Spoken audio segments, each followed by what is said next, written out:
ရောင်ရဲခြင်းအနုပညာအခန်းလေး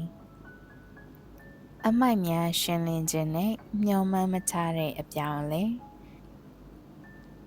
ကျမမိဘတွေကမချမ်းသာကြပါဘူး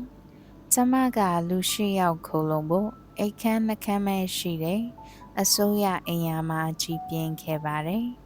ဘဝကမလွယ်ခဲ့ပါဘူးဒါပေမဲ့ကျမတို့စူးစမ်းရုန်းကန်ခဲ့တယ်အံ့ဩစရာတော့မရှိပါဘူးအခန်းနှခမ်းထဲမှာကလေးရှိအောင်နဲ့အိမ်ကအမြဲတမ်းရှုပ်ပွားနေခဲ့တာထိတ်လန့်စရာတော့မဖြစ်သင့်ပါဘူး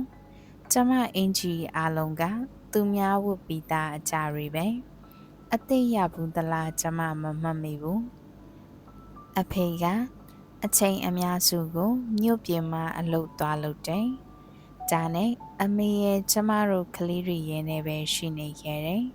ကျမတို့ကိုစောင့်ရှောက်ရတာရဲ့ကျမတို့စားဖို့အစားအစာတွေလုပ်ပေးရတာရဲ့နဲ့ဝတ်ဖို့အဝတ်တွေရှော့ဖို့ပေးရတာရဲ့အဲ့ဒီကြားမှာအမေကတခြားများများဆဆလုပ်ဖို့အချိန်မရှိခဲ့ဘူးဒါပေမဲ့အမေကကိတ်မုတ်လုပ်တဲ့နေရာမှာတော်တော်ပါရမီရှိတယ်စားနိုင်တဲ့အခါကျရင်အမေကအရသာရှိဆုံးကိတ်မုံတွေလုပ်ပေးတယ်ကိတ်မုံတွေကအရသာရှိုံတင်မဟုတ်ဘူးလှလဲလှတယ်ကျမအရင်ကတခါမှမမြင်ခဲ့ဘူးတဲ့တကြားကြက်ဥအကာတွေလိုမျိုးတွေနဲ့အမေလုံနိုင်တယ်ကျမတို့ပြောခဲ့ကြပေမဲ့မိဘတွေကတော့ပိုပြီးလိုချင်ခဲ့ကြတယ်ဘလို့ရအောင်ယူရမလဲဆိုတာကိုသူတို့မသိခဲ့ကြဘူးအတူချုံပြောရရင်တရက်ကြတော့အမေကမိတ်ဆွေတယောက်နဲ့အတူဆွေးနွေးပွဲတစ်ခုကိုသွားခဲ့တယ်အဲ့ဒီကနေအမေသိရတဲ့အကြီးကသင်ခန်းစာတစ်ခုကအစီအစဉ်တကျရှိမှုရဲ့အရေးကြီးမှုအကြောင်းဖြစ်နေတယ်အပြောင်းလဲတွေစတင်ချိန်မှာကျမကတော်တော်ငယ်သေးတယ်ဒါပေမဲ့တရက်မှာကျမအိပ်ရလို့တော့မိဖို့ကြောင့်ကတန်ရှင်းနေတာကိုကျမမှတ်မိတယ်အမေကပကံတွေကိုမဆေးပဲအမြဲတမ်းညလုံးပေါက်ထားထားတတ်ပြီးတနေ့လုံးပြီးအောင်ဆင်းနေလေးရှိတယ်အဲ့ဒီနေ့ကစပြီးမနက်စောအောက်ထပ်ဆင်းလာရင်ရှုပ်ပွနေတဲ့မိဖို့ကြောင့်ကိုမတွေ့ရတော့ဘူးနောက်ပိုင်းမှာအမေကပိုးပြီးစောစောထားပြီးအိမ်ကိုတန်ရှင်းရေးလုပ်တယ်အိတ်ခမ်းနှခမ်းနဲ့ပဲရှိပေမဲ့ရှိသမျှအလုံးစုံကိုတတ်ရရနဲ့စနစ်တကျဖြစ်အောင်အမေလုပ်တယ်ပစ္စည်းတွေသိမ်းဖို့ကျမတို့တယောက်စီတိုင်းအတွက်နေရာတွေဖန်တီးပေးတယ်အမေကပစ္စည်းတွေလွှင့်ပစ်တယ်ကော်စောကိုတိုက်ချွတ်တယ်ပြတင်းပေါက်တွေနံရံတွေကားတွေကိုတန်ရှင်းတယ်လှုပ်လို့ပြီးသွားရင်အိမ်ကအသစ်ဆက်ဆက်ကျနေတာပါပဲအခုဆိုရင်အိမ်ကစနစ်တကျရှိပြီးအမေကအဲ့ဒီပုံစံအမြဲဖြစ်နေအောင်ပုံမှန်အလုပ်တစ်ခုလိုလုပ်နေခဲ့တယ်အချိန်ပိုလဲရှိလာခဲ့တယ်ဒါကြောင့်ကိန်းမုံတွေပိုလှုပ်လာနိုင်ခဲ့တယ်ကျမတို့ကြောင်းသွားနေချိန်မှာအမေကရက်ကွက်ထဲလျှောက်သွားပြီးအဲ့ဒီပစ္စည်းတွေကိုရောင်းနေရုတ်တရက်ဆိုသလိုကျမတို့မှငွေအပိုရလာခဲ့တယ်အမေကလက်မှုပညာမှာဆရာတဆူပါပဲအမေရဲ့ကိန်းမုံတွေအကြောင်းကမကြခင်မှာပဲလူပြောများလာပြီးနောက်တစ်ခုကျမသိခဲ့တာကအမေကအိမ်မှာဆိုင်လေးထောင်လိုက်တယ်နေရအနှံ့ကလူတွေကအမေရဲ့ကိန်းမုံတွေလာဝဲကြတယ်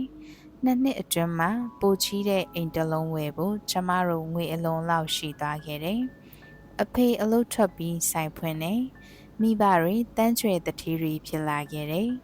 ဒီဇလန်းကပေးတဲ့သင်ခန်းစာကတော့အစီအစဉ်ချနေမှုဟာအောင်မြင်မှုကိုပြိုးထောင်ပေးတယ်ဆိုတာပါပဲအမေကပကံတွေကိုမနှက်ချီမထားတော့ပဲ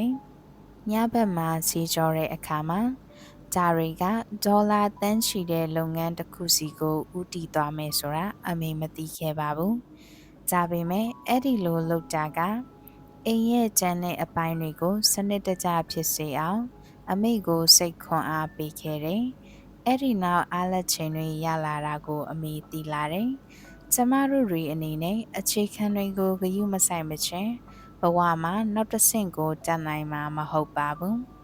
ကျမကအထွေးအာယုံနဲ့ပတ်သက်ပြီးတင်ပြပေးရတာကိုဝါသနာကြီးတာကျမမိတ်ဆွေတွေနဲ့မိသားစုအားလုံးသိကြတယ် စိတ်မျက်စိထဲမှာအရာတစ်ခုကိုမြင်နိုင်ရင်အဲ့ဒါကိုယုံကြည်ပြီးအရာယူနိုင်တယ်လို့လူအများသဘောကျတဲ့အတွေးခေါ်ကြောင်းတစ်ကြောင်းကဆိုပါတယ်။တကယ်ကောင်းတဲ့နေရာမှာပါပဲ။ဒါပေမဲ့အဲ့ဒီထက်ပိုပါသေးတယ်။အောင်မြင်တဲ့ဆရာကြီးတွေမတင်ပြတဲ့ဉာဏ်စမ်းဗဟိနည်းရဲ့လွတ်နေတဲ့အပိုင်းစာလေးတစ်ခုရှိနေတယ်လို့ကျွန်မအခိုင်အမာယုံကြည်ပါတယ်။စัจ java ဖရာသခင်ကျမတို့ရဲ့ပုံမြင်မာတဲ့စွမ်းအင်ကကျမတို့လိုချင်တဲ့အရာကိုမပေးခင်မှာကျမတို့ကိုယုံကြည်နေရပါမယ်။ဒါကြောင့်ကျမမိတ်ဆွေတွေကသူတို့လိုချင်တဲ့ပန်းနိုင်တွေရရှိဖို့ခက်ခဲနေတဲ့အခါတိုင်းသူတို့ဘယ်နေရာမှာမှားနေတယ်ထင်လဲလို့ကျမကိုမေးကြပါတယ်။အဲ့ဒါကအမြဲတမ်းအမှန်တကယ်ရိုးရှင်းတဲ့အရာတစ်ခုပါပဲ။ကျမမိတ်ဆွေတချို့Smith လိုပဲခေါ်လိုက်ရအောင်ပါသူတို့ကငွေကြီးနဲ့ပတ်သက်ပြီးရုန်းကန်နေခဲ့ကြရတယ်။ဒါပေမဲ့ကားအသစ်တစ်စီးအသေးအံလိုအပ်နေခဲ့တယ်။အဲ့ဒါနဲ့ပတ်သက်ပြီးကြီးကြီးမားမားစိတ်ကူးရင်ဖို့ဆုံးဖြတ်လိုက်ကြတယ်။စမစ်ကငွေသားနဲ့ပေးချေရမယ်အသစ်ဆက်ဆက် Honda Civic တစ်စီးလိုချင်တယ်။သူ့ရဲ့အိမ်မက်တွေထဲပန်းတိုင်တွေထဲမှာခိုင်ခိုင်မာမာဂရိသစ္စာပြုပြောဆိုလိုက်တယ်။အဖက်ဖက်ကပုံစံမျိုးစုံနဲ့အပူတပြင်းလှုပ်ဆောင်ခဲ့ကြတယ်။ဒါပေမဲ့အလုပ်ဖြစ်ပုံမရခဲ့ဘူး။ဒီအကြောင်းနဲ့ပတ်သက်ပြီးကျမစီချင်းကပ်လာတော့လက်ရှိကားကိုတစ်ချက်ကြည့်ဖို့ကျမပြောတယ်။အဲ့ဒီမတိုင်ခင်ကျမဘယ်အရာကိုမှအာယုံမထားခဲ့ပါဘူး။ဒါပေမဲ့အာယုံစိုက်ခဲ့ချိန်မှာကားဟောင်းရဲ့အခြေအနေကကားသစ်မရအောင်သူ့ကိုဟန်ကြားပိတ်ဆို့နေတဲ့အရာဆိုတာကိုကျမသိလိုက်ရတယ်။အဲ့ဒါကတော့လုံးဝရှုပ်ပွားနေတာပါပဲ။အကျွင်းအပြင်ကိုကြည့်ရတာဆက်ဆုပ်စရာကောင်းပါတယ်။ကားရဲ့ဘေးဘက်ခြမ်းမှာရေဆေးပေးကြပါဗျာ။ကျွန်တော်ညစ်ပတ်နေတာမကြိုက်ဘူးဆိုတဲ့စလုံးတွေကိုဖုံတွေနဲ့လက်ချောင်းသုံးပြီးရေးထားတာကိုလူတွေတွေ့တော့အင်မတန်တုန်လှုပ်ခဲ့ကြတယ်။ဒါနဲ့အခုစီးနေတဲ့ကားကိုတန်ရှင်းပြီးတဲ့အထိသူစိတ်ကူးရင်နေခဲ့တဲ့ကားကရမှာမဟုတ်ဘူးဆိုတာကိုစမစ်ကိုပြောပြလိုက်တယ်။သူလိုချင်နေတဲ့ကားကသူ့ကိုယုံကြည်နိုင်အောင်ပုံမြင့်မားတဲ့စွမ်းအင်ကိုပြသဖို့အခုလက်ရှိမောင်းနေတဲ့ကားကိုကားအသစ်လိုသဘောထားပြီးလှုပ်ဆောင်ဖို့ကျမပြောပြခဲ့တယ်။အဲ့ဒီလိုမှမဟုတ်ရင်အသစ်ဆက်ဆက် Honda Civic ကိုရလာတဲ့အခါမှာအခုလက်ရှိသူမောင်းနေတဲ့အညစ်ပတ်ကအတိုင်းဖြစ်လာမှာပါပဲ။ကျမပေးတဲ့အကြံကိုလက်ခံပြီးကားကိုတန်ရှင်းပြီးအမြဲတမ်းနေအောင်ထားခဲ့တယ်။3 လအတွင်းသူစိတ်ကူးရင်ခဲ့တဲ့အတိုင်းအသစ်ဆက်ဆက် Honda Civic ကိုရလာခဲ့ပါတယ်။အကြီးကအချက်ကတော့ကျမတို့ပိုင်ဆိုင်ထားတဲ့အရာပေါ်မှာကျမတို့သစ္စာမရှိရင်လိုချင်တဲ့အရာကိုရမှာမဟုတ်ဘူးဆိုတာပါပဲ။အိမ်အသစ်အလုပ်အသစ်ကားအသစ်လိုချင်ရင်အောင်မြင်ဖို့အတွက်စွမ်းအင်အမြင့်မားဆုံးနည်းဗျူဟာတစ်ခုကတော့လိုချင်တဲ့အရာကိုရထားပြီးဖြစ်နေသလိုနေထိုင်ဖို့ပါပဲ။အလိုဆန္ဒရှိတဲ့ခရီးပန်းတိုင်စီအရောက်သွားနေချိန်မှာအကောင်းဆုံးလက်တွေ့ကိုကျင့်သုံးပါလက်တွေ့အလုပ်ဖြစ်လာတဲ့နီလန်းတစ်ခုအနေနဲ့ပတ်ဝန်းကျင်မှာကျမတို့ကြည့်လို့မရနိုင်တဲ့အရာတစ်ခုခုရှိနေပြီဒါအကောင်းဆုံးပဲလို့ပြောလိုက်ရင်အကောင်းဆုံးဖြစ်တဲ့အထိပြုပြင်လိုက်ပါအကောင်းဆုံးဆိုတဲ့စရိုက်လက္ခဏာကအောင်မြင်မှုစီသွားရတကားကိုဖွင့်ပေးတယ်အရာရာကိုချက်ချင်းပေးနေတဲ့ကဘာကြီးတစ်ခုမှာကျမတို့နေထိုင်ကြပါတယ်။ microwave နဲ့အစားအသောက်တွေချက်တယ်။ဒါမှမဟုတ်မချက်ပဲအမြန်ပြင်အစားအသောက်တွေရောင်းချတဲ့ဆိုင်ကနေဟမ်ဘဂါဝယ်စားတယ်။လေ့ကျင့်ခန်းတွေမလုပ်ပဲခန္ဓာကိုယ်ကအစီပိုတွေကိုစုပ်ထုတ်ပစ်ကြတယ်။ငွေကိုမစုပဲပစ္စည်းတွေကိုအချွေးဝယ်ကြတယ်။ပြောရရင်မကုန်ပါဘူး။သွားပြီးယူလာလို့ရအောင်လူဖွဲ့စည်းကကျမတို့ကိုလေ့ကျင့်သင်ကြားပေးတယ်။ဒါကြောင့်ကျမတို့ကအမှန်တကယ်လိုချင်တဲ့အရာမှာအားထုတ်ဖို့စိတ်မရှိကြပါဘူး။ကျောင်းသွားတက်ပြီးမှန်ကန်တဲ့အသက်မွေးမှုလမ်းကြောင်းကိုရွေးချယ်ရမှာအာယုံစိုက်ဖို့ပြောကြတယ်။ဘယ်အရာပဲဖြစ်ဖြစ်မှန်ကန်တဲ့အချင်းစရိုက်လမ်းကြောင်းကို ရွေးချယ်ရမှာအာယုံစိုက်ဖို့လားလုံလဝရိယစိတ်တက်ကြံ့ခိုင်ခြင်းနဲ့အသေးစိတ်အာယုံစိုက်တက်ခြင်းစတဲ့အရည်ချင်းတွေကိုဒီနေ့ခေတ်မှာရှာတွေ့ဖို့ခက်ခဲပါတယ်အိမ်မှာဖြစ်ဖြစ်အလုပ်မှာဖြစ်ဖြစ်တတ်နိုင်သမျှအနည်းဆုံးပမာဏကိုလုပ်ယုံလောက်နဲ့ရပြီလို့ထင်တတ်ကြပေမယ့်တစ်ချိန်တည်းမှာပဲကြီးမားတဲ့အကျိုးရလဒ်တွေကိုမြင်တွေ့ရဖို့မျှော်လင့်နေတတ်ကြတယ်။စာဖတ်သူတွေကိုစိတ်ပြည့်စင်ပြီလို့တောင်းပန်ပါတယ်။ဒါပေမဲ့လည်းဘဝဆိုတာဒီလိုပုံစံနဲ့အဆင်မပြေပါဘူး။ကျမတို့မှာရှိတဲ့အရာနည်းနည်းလေးကိုသစ္စာရှိတဲ့အခါပြောချင်တာကကျမတို့မုန်းတဲ့အလုံးမှာလုပ်နေရတယ်ဆိုရင်တော့အလုပ်လုပ်တဲ့အခါအကောင်းဆုံးအားထုတ်မှုတွေထဲပါအောင်မြင်မှုစီသွားရလမ်းကြောင်းပေါ်နီးပြူဟာကြစွာနဲ့ကိုတင်လိုက်တာဖြစ်ပါလိမ့်မယ်ဥပမာပြောရရင်စာဖတ်သူကအခုလက်ရှိမှာအိမ်ငှားနေပေမယ့်ကိုပိုင်အိမ်တစ်လုံးလိုချင်ရင်ငှားနေတဲ့အိမ်ကိုအပိုင်လိုချင်တဲ့အိမ်ကြီးလိုသဘောထားပြီးနေထိုင်ပါပစ္စည်းတွေကကိုပိုင်တာမဟုတ်ဘူးဆိုတာသိလို့ကော်စောတွေကိုအစွန်းချင်းနေနဲ့မထားပါနဲ့ပြန်မထွက်သွားခင်ပြုပြင်ပေးမယ်လို့စိတ်ကူးမထားဘူးဆိုရင်နံရံမှာပုံတွေချိတ်ဆွဲဖို့အပေါက်တွေမဖောက်ပါနဲ့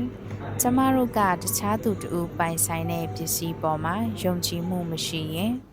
ကိုယ်တိုင်ပိုင်ဆိုင်တဲ့အရာတွေကကျမတို့ကိုဘာကြောင့်ယုံကြည်လို့ရနိုင်မှာလဲဒါကြောင့်ဒီအခန်းအတွက်ညီကုန်းချုပ်အနေနဲ့ပြောရရင်အောင်မြင်မှုမှာကျမတို့ရဲ့ကိုယ်ပိုင်သင်ခန်းစာကကိုယ်ပိုင်ဆိုင်တဲ့အရာကိုတန်ဖိုးထားဖို့နဲ့ကိုယ်စတင်လိုက်တဲ့အရာကိုအပိသက်ဖို့ပါပဲနောက်ထပ်ပို့လို့ရှိရင်ပိုင်ဆိုင်ထားတဲ့အရာတည်တည်လေးတွေကိုဂရုစိုက်ဖို့ကအရေးကြီးပါတယ်စတင်လိုက်တဲ့အရာကိုအဆုံးသတ်ဖို့ကလည်းညီတူညီမျှအရေးကြီးပါတယ် project တွေကိုအပြီးမသတ်ပဲထားတဲ့အခါဘလောက်ပဲသိငယ်ပါစေရုပ်ပိုင်းအရာရောစိတ်ပိုင်းအရာပါနေရာပေးထားရပါမယ်အခန်းကိုစေတုတ်တာအပြီးသတ်ဖို့ချက်ခိုးကိုတန်ရှင်းနေတာအပြီးသတ်ဖို့အဝတ်စားအဟောင်းတွေကိုလှူဒန်းလိုက်ဖို့ဒါမှမဟုတ် bill ဆောင်ဖို့ကြံနေတာတွေကိုအကုန်ပေးဆောင်ဖို့စသဖြင့်အပြီးသတ်ဖို့လိုနေတဲ့ကတိကောက်ဖြစ်စရာခံစားချက်ကြီးရှိနေရင်မပြီးသေးတဲ့အတွက်အဲ့ဒီအရာတွေကစိတ်ထဲမှာနေရာယူထားကြပါတယ်အိမ်ပတ်လည်းအပြီးမသက်ရသေးတဲ့အရာတွေထက်အရေးပိုကြီးတာရှိပါသေးတယ်ငွေစုအကောင့်ဖွင့်တာကောက်ကြောင်းပေါ်ဖို့ကြိုးစားတာဒါမှမဟုတ် online သင်တန်းပြီးအောင်တက်တာတို့လိုဘဝမှာလှုပ်ဆောင်တဲ့အရာတွေကိုလည်းချဲ့ထွန်းမှာဘယ်အရာပဲဖြစ်ပါစေလက်စမတန်ရသေးတဲ့ project တွေကငြိမ်းချမ်းမှုကိုခိုးယူထားပြီးစွဲအင်ရောကြစေပါတယ်အရေးမကြီးဘူးလို့ထင်ရတဲ့ဘဝရဲ့နယ်ပယ်တွေမှာအချိန်ဆွဲနေတဲ့အခါအဲ့ဒီတူညီတဲ့သဘောထားကဘဝရဲ့အရေးကြီးတဲ့နယ်ပယ်တွေစီသဲလာတတ်ပါတယ်ဟုတ်ကဲ့ကျမအခုဖတ်ပြပြီးသွားတာကတော့ဆီယာမထက်တင်စားဘာသာပြန်ဆိုထားတဲ့ရောင်ရဲခြင်းအမှုပညာဆိုတဲ့စာအုပ်ထဲကအမိုက်များရှင်းလင်းခြင်းနဲ့မျှော်မှန်းမထားတဲ့အပြောင်းအလဲဆိုတဲ့ခေါင်းစဉ်ကိုဖတ်ပြပြီးသွားတာပဲဖြစ်ပါတယ်ရှင်အားလုံးကိုကျေးဇူးအများကြီးတင်ပါတယ်ရှင်